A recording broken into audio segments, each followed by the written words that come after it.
आज की इस वीडियो में कोरोना से प्रभावित मरीजों के अंदर ऑक्सीजन की घट रही लेवल या घटी हुई ऑक्सीजन लेवल को बढ़ाने के लिए, उसको स्टेबल करने के लिए एक टेक्निक जिसको प्रोनिंग या प्रोन ब्रीदिंग टेक्निक बोला जाता है, इसकी बात करेंगे। ये एक मेडिकली और साइंटिफिक अप्रूव्ड और एक्सेप्टेड टेक्निक है जो इस वक्त पूरी दुनिया में की जा रही है और लोग इससे फायदा उठा रहे हैं। लोग अपने घरों में, हॉस्पिटल्स में मरीजों के ऊपर इस टेक्निक को अपनाकर इससे फायदा उठा रहे हैं। आप भी इस टेक्निक को अपनाकर मरीजों के अंदर घटती हुई ऑक्सीजन लेवल और बिगड़ती हुई कंडीशन को सही करके बहुत सारे मरीजों की जान बचा सकते हैं। आज की इस वीडियो में मैं आप लोगों को बताऊंगा कि ये टेक्निक कैसे काम करती है और कैसे इस टेक्निक को आपको अपनाना है। मैं डॉक्टर तारिक कमाल फिटनेस और हेल्थ की दुनिया में आप सबका स्वागत करता हूं, जिसका नाम है फिजियो फिटनेस एट होम। जैसा कि आप सब लोगों को पता है कि कोरोना से प्रभावित मरीजों में इस वक्त ऑक्सीजन की डिमांड बहुत ज़्यादा है और आसानी से ऑक्सीजन किसी को नहीं मिल पा रही है, चाहे वो गैस सिलेंडर हो या हॉस्पिटल में ऑक्सीजन या वेंटिलेटर बेड हो। तो ऐसे में ये टेक्निक आप सब लोगों के लिए एक बहुत ही इम्पॉर्टेंट टेक्निक है। आप घर बैठे अपनी ऑक्सीजन लेवल को 5 से 15% तक बढ़ा सकते हैं। नॉर्मल ऑक्सीजन लेवल 95 से 100% के बीच में होता है। 95 से नीचे लो ऑक्सीजन सैचुरेशन लेवल माना जाता है। कोरोना के केस में अगर ऑक्सीजन का लेवल 95 से घटकर 92 या 91 के बीच में रहता है तो इस कंडीशन में बहुत ज़्यादा घबराने की ज़रूरत नहीं है। ज़्यादातर पेशेंट इस रेंज में स्टेबल रहते हैं। अगर ऑक्सीजन लेवल 90 से नीचे गिरने लगे तो मरीज़ को ऑक्सीजन सप्लीमेंट यानी कि अलग से ऑक्सीजन देने की ज़रूरत पड़ती है। इन दोनों ही कंडीशन में, यानी कि अगर आपका ऑक्सीजन लेवल 95 और 90 के बीच में है तो ये टेक्निक अपनाकर आप अपनी ऑक्सीजन लेवल को नॉर्मल तक ला सकते हैं। दूसरी कंडीशन में, यानी कि जब ऑक्सीजन का लेवल 90 से नीचे गिर जाता है तो जब तक ऑक्सीजन के सप्लीमेंट की भरपाई नहीं हो पाती तब तक आप मरीज़ के ऊपर ये टेक्निक करके मरीज़ की ऑक्सीजन के लेवल को बढ़ा सकते हैं और उसकी स्थिति को स्टेबल बना के रख सकते हैं। अब बात करते हैं कि इस टेक्निक में होता क्या है। इस टेक्निक में आपको पेट के बल लेट जाना होता है। याद रहे, पेट के बल लेटने का मतलब ये नहीं कि आप डायरेक्ट पेट के बल लेट गए। आपको इसके लिए एक टेक्निक फॉलो करनी होती है जिसमें आपको कुछ तकियों की ज़रूरत पड़ती है। तकियों के प्लेसमेंट को जानना बहुत ही ज़रूरी है। आप इस फोटो में देख सकते हैं 3 अलग अलग जगह पर तकिए रखे हैं मैंने। ये सबसे जो नीचे का तकिया है ये आपके पैर के नीचे आएगा, इसका बहुत ज़्यादा इम्पोर्टेंस नहीं है।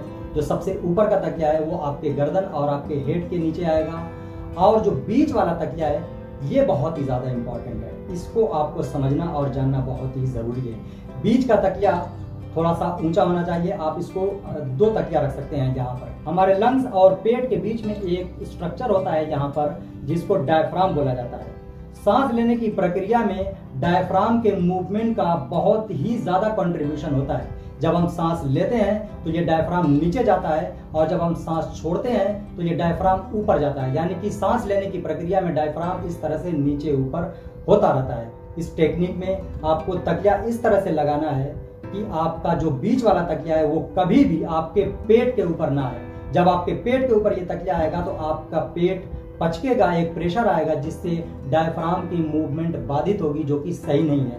तो आप बीच वाला ये जो तकिया है इसको हमेशा आप अपने नाभि के नीचे रखेंगे, यानी कि जो हमारा हिप और कूल्हे का एरिया है वहां पर रखेंगे। इस तरह से पोजीशन लेनी है कि ये जो डायफ्राम का मूवमेंट, ये जो एरिया होता है, जिस एरिया में डायफ्राम नीचे ऊपर करता है वो एरिया आपका फ्री रहे, वहां पर एक स्पेस रहे, ये हाथ पूरा आपका चला जाए। तो ये आपकी करेक्ट पोजीशन होनी चाहिए। ये जो बीच वाला तकिया है वो आपके हिप यानी कि कूल्हे के एरिया के नीचे आना चाहिए, और आपकी नाभि के आगे का एरिया यानी कि स्टमक और डायफ्राम जहाँ मूव करता है वो एरिया पूरी तरह से फ्री होना चाहिए।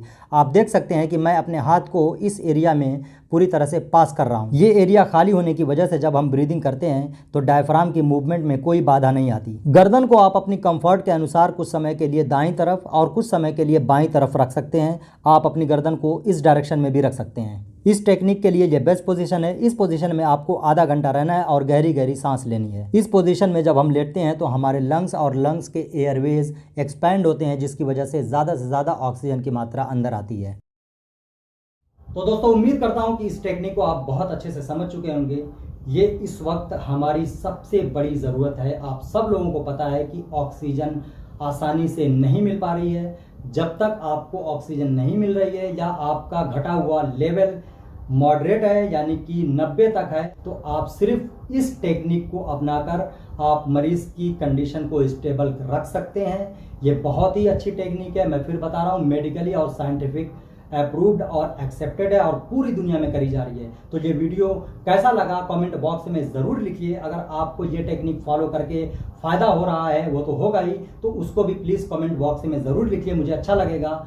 और ये वीडियो ज़्यादा से ज़्यादा लोगों को शेयर करिए ताकि हर घर में ये वीडियो पहुंचे और सब लोग इससे फ़ायदा उठा सकें। अगर आप चैनल पर नए हैं तो चैनल को सब्सक्राइब कर लीजिए और बेल आइकन भी दबाइए ताकि मैं कोरोना से रिलेटेड कोई भी वीडियो बनाऊं तो उसकी नोटिफिकेशन आपको एडवांस में मिल जाए। अपना ख्याल रखिए, अपने घर के लोगों का ख्याल रखिए।